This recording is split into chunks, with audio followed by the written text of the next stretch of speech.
you seen the movie?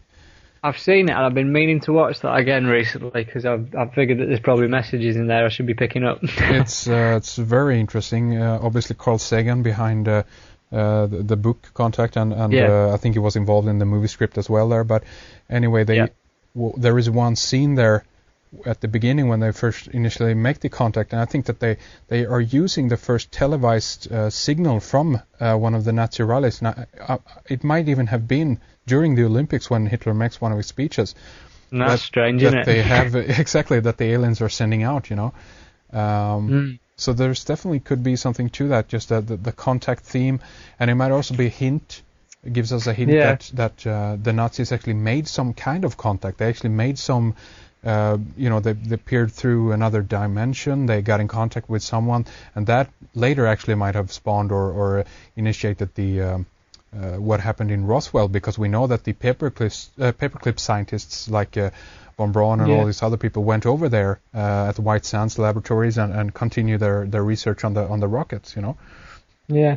No, it's interesting that. I mean, I'm inclined to view that obviously everything that the Hitler and the Nazis did was all part of this. It's obviously part of this same thing. It's a continuation of it all the way through. Yeah. But obviously that's when it was really heating up with the whole, theosophy and everything that was going with it, and occult symbolism everywhere you look. Yeah, of course. Definitely all coming out then, wasn't it? Oh, obviously.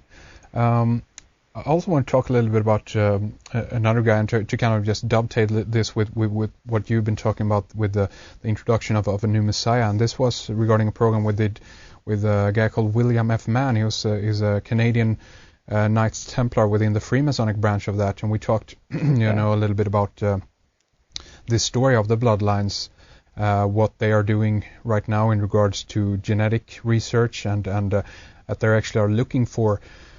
And he claimed that they actually also have found a specific line, if you will, or a specific genetic property within a family line that has to do with all this. He was kind of a little bit mysterious, I guess, in trying to encapsulate this in a more mysterious veil, if you will. But anyway, what he talked about was this idea that they were in a way waiting for a new Messiah.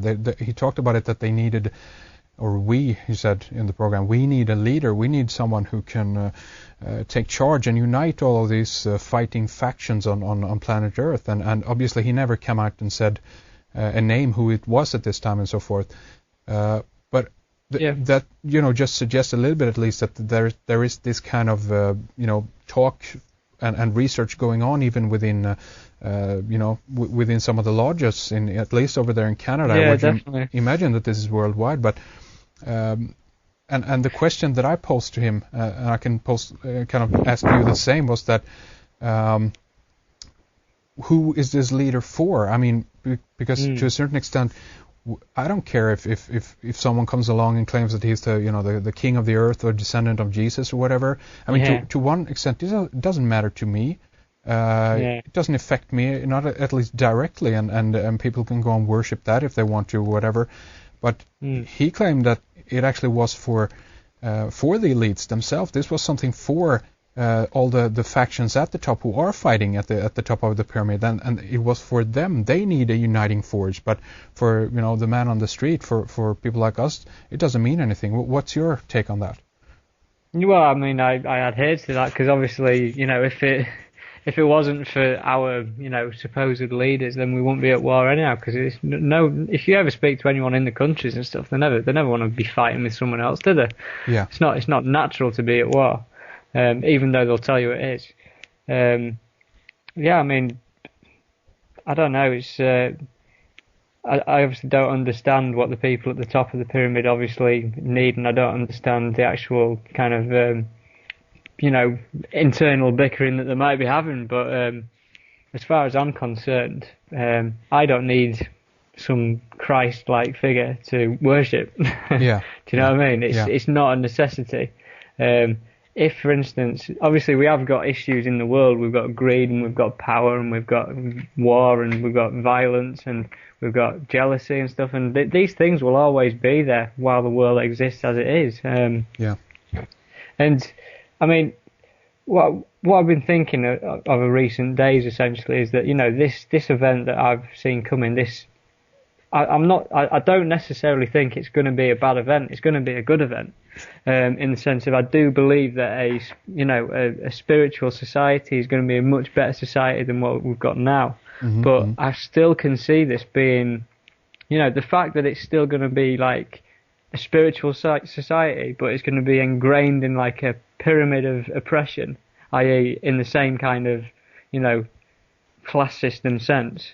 Yeah. I mean, that's the difficult aspect to comprehend.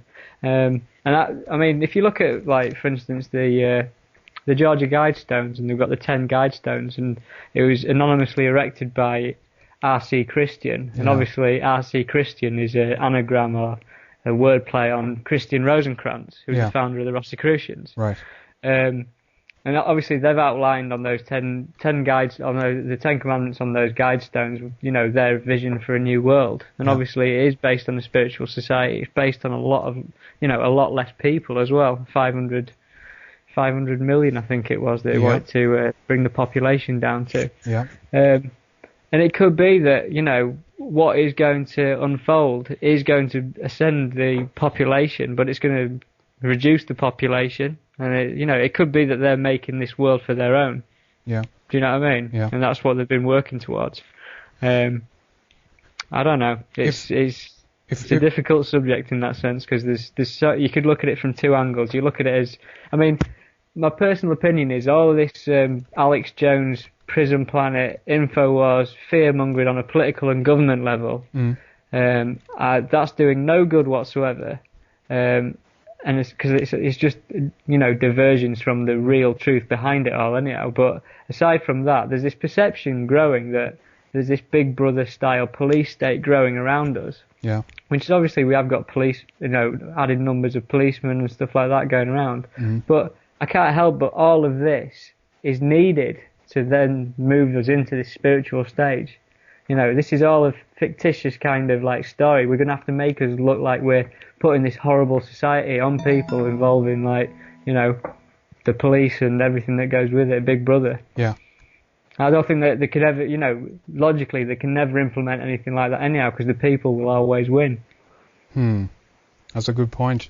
I mean, they have been setting up the rules for the planet. Also, I mean, to some extent, they've managed to implement a system on a global level, and they've been running the show basically from day one. That doesn't mean that people within the system still have power or freedom to do what they want to. Of course, there's still it isn't a prison planet on one level. I mean, we are, if we don't pay attention to all of this stuff and just move away from it, there's still possibility of us, just living out in the forest, having a nice time, and never even bothering about what's going on here. That might change. Interestingly enough, seeing what I see and stuff, when this was a bit back, and I was looking at Prison Planet website, and I've stopped looking at it since, because it's just gets you stressed out for no reason. But basically, if you look at the words Prison Planet, you could look at it as Prison Plan ET. Yeah, there you go. Exactly. The ET Prison Plan. Yeah, exactly.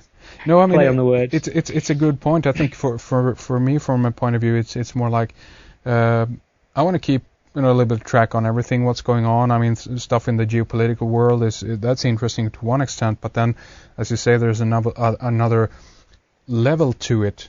And I actually want to read just a quote here in regards to that to that idea of how potentially we're being even played on the geopolitical level. And this was something that was released to a journalist who didn't reveal the exact source, but this was a senior within the Bush administration that talked to this journalist, and he reposted this in I think it was the New York Times or Washington Times. I could dig that out and reference that on our the information page on this radio show. But anyway, he said the quote says like this: the aide said that guys like me, is talking about the journalist guy now then, is in what we call the reality-based community, which he defined as people who believe that solutions emerge from your judicious study of discernible reality, I nodded and murmured something about Enlightenment principles and empiricism.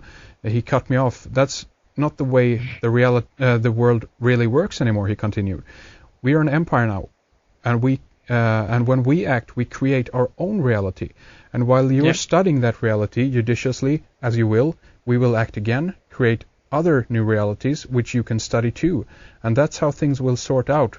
We're history's actors, and you, all of you, will be left to study just what we do. Isn't that interesting? Just in regards to that, he's mentioning like that guy in the X-Files who approach Dana Scully and say, I work with a group who invent the future, or trying to I spoiled it there, but he's saying that we're trying to realize what's going to happen. We're trying to predict the future, and he says the best way to predict the future is to invent the future. So that's the I guess the one level trap on all this is that we're following and monitoring people who are operating on a level that they know that, okay, we actually create reality. When we move the empire, all the people are going to look at that, and nothing outside these parameters is going to be of interest to anyone, because they're spending all the time and energy looking at what happened through a specific political happening, even what happened at 9/11. All energy is going into that, and to a certain extent, I see that it's a trap there. What do you think? Yeah, definitely. I mean, I moved away from the 9/11 truth stuff probably about 2 years ago now. I don't know what it's difficult because people are working really, really hard in trying to bring stuff to the forefront there. Of course. But they it's almost like there needs to be this understanding that event was there for a reason, and it's this reason that we're following at the moment. And you might actually get your conviction of the people you're after, but even if they're convicted, these people are all instrumental in this plan, and they're never going to be sent to where we've told they've been sent. Do you know what I mean? It's all part of the great plan that's unfolding around us. William Shakespeare, the whole world's just a play, pretty much, isn't it? Or the whole world's a stage. Sorry. Yeah. I mean, that's the way I see things unfolding, and it's not good to get stuck in the past. Got to keep looking at the now. Exactly. I hear what you're saying, and again, it's that, I think it's that balance between the two sides, because to one extent, if we totally ignore the past, then we're not going to be savvy to what's either going on now or what might be coming tomorrow. So obviously, like, looking at 9/11 is a very important thing. It's a key part of all of this too, because that actually helped many people to wake up to a larger reality. It was the catalyst, wasn't it? It was the main catalyst. Exactly. I won't ever disagree that. I mean, the problem you've got is that, for instance, a lot of the people who are sticking with the 9/11, researching it on and on, they keep coming up with more and more evidence, which is brilliant. But if and when something does happen, it's going to have jumped up on them, and they won't even know what's gone on. Obviously, something on a different scale, a different level, obviously on the kind of levels that we're talking about. The next level of the conspiracy, so to speak. Yeah. It's going to take them by surprise, because they've not put the efforts into, understanding the current situation. Right. On that note, just I wanted to pop this question while we're talking about 9/11, because last time in the first segment of the program we did this past Sunday, you mentioned a little bit about loose change, and I got a question about that. If you could clarify what you meant, because we just rushed by that you had some suspicions about that, or. Well, I mean, it's the same with Zeitgeist, really. Two whirlwind internet movies that essentially, changed the way my brain thinks, and changed the way a lot of people's brains thinks. Yeah. And as I say, to think that the can't remember his name now, the man in question who made Loose Change pulled it all together, him and his friend, Dylan Avery, made all the music and stuff. Yeah, Dylan Avery, sorry. They pulled it all together from the bedrooms, and they had a lot of footage there. They'd found a lot of footage, and I'm not saying that it can't be done, because it can be done. Of course, yeah. But I do believe that